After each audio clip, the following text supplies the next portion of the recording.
All right, guys, how's it going? I've just had a look at the betting for you on Bet365. I use Bet365. I don't get paid to say that. It's just the company that I use, and it's the company that I've been tracking the betting odds in relation to the next manager of Liverpool Football Club. Very quick video just to say there has been no change. I like to keep you updated on that. Alonso is the very short favourite.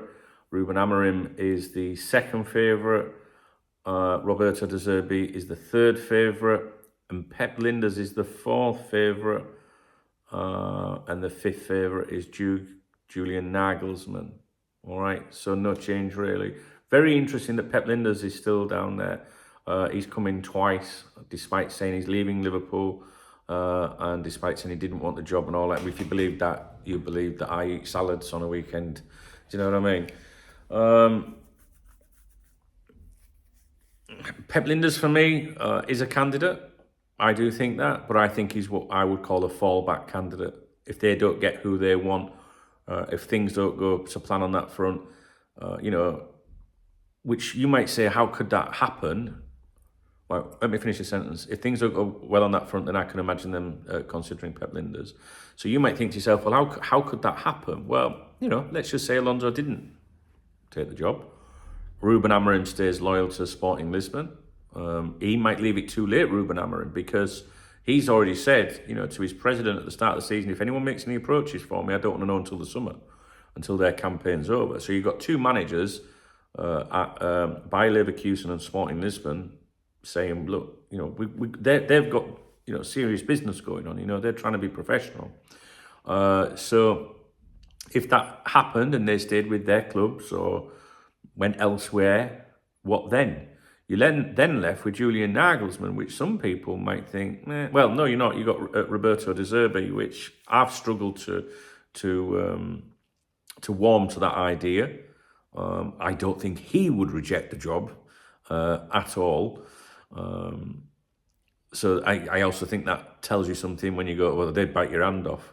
A bit like Boy George when he took the fucking sporting director, when he was tempted out of retirement, which took him at least fucking 5 seconds to think about it.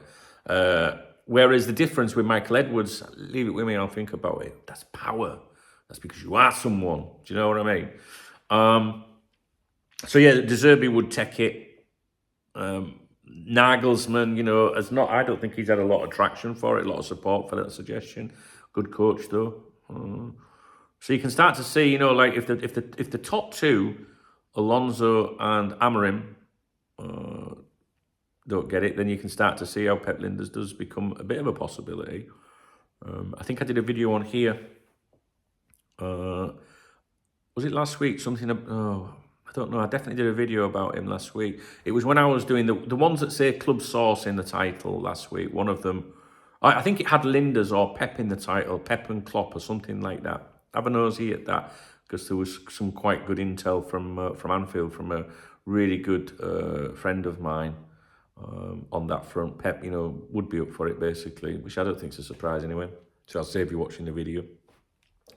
Now Amorim, as you know, the minute that the news broke that Jurgen Klopp was to leave Liverpool Football Club, Amorim was my preferred choice. Not over Alonso, because I think Alonso is a top man, and I was already banging on about him before we even considered Jurgen Klopp leaving Liverpool. When I say banging on about, I was talking to people about him, saying, have you seen how Alonso's doing? You know what I mean? And he's got a lot of respect, and that could go either way, true. But at the moment looks good. So he's the obvious choice, but then I was like, right, pick someone to challenge Alonso for the job. And I picked Ruben Amorim when he was about, I don't know, 10th outsider or something like that, 16-1 or something. Because I just know that he's been doing really well. And he was just the one that, I thought, right, I'll have 20 quid on that. Because I like to have a little flutter, just a bit of fun. And then within a couple of days of that, his odds were cut and he dropped down to maybe 4th outsider or favourite or something like that.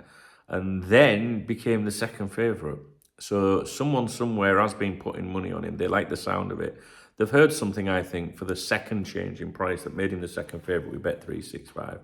I think that someone's heard something like from within, someone saying these are our two preferred candidates. Not that Amarin's going to get the job, these are our two preferred candidates. That's what I think made those changes. It's fascinating stuff, really. I find it interesting. So we will wait and see. There's nothing else I can give you on that front, really. Nagelsmann was my daft bet. I had a £5 on him, or maybe a tenner, I can't remember. I was like, right, pick one that's like got no chance of happening, but you might get good odds on. I think he was like 22-1 or something like that. But again, that was what I would say like a silly bet. You know, just like, yeah, you never know kind of thing. So I like to have a little interest in it. And it's interesting that they're all, you know, genuinely in the betting. Although I didn't have a bet on Alonso because his odds are way too short for me. And it's like when I go to the horse racing, you know, I want to back something. I want to back the second favourite. If it's a really short price, there ain't much fun in that for me. You know, like I'm like, right, what can beat that horse? What can beat that horse? So I'll go for maybe for the second or third favourite. And it's similar with the betting for the football, right? Like who can beat Alonso to be the manager of Liverpool Football Club? I would certainly suggest Ruben Amorim can. But we will have to wait and see.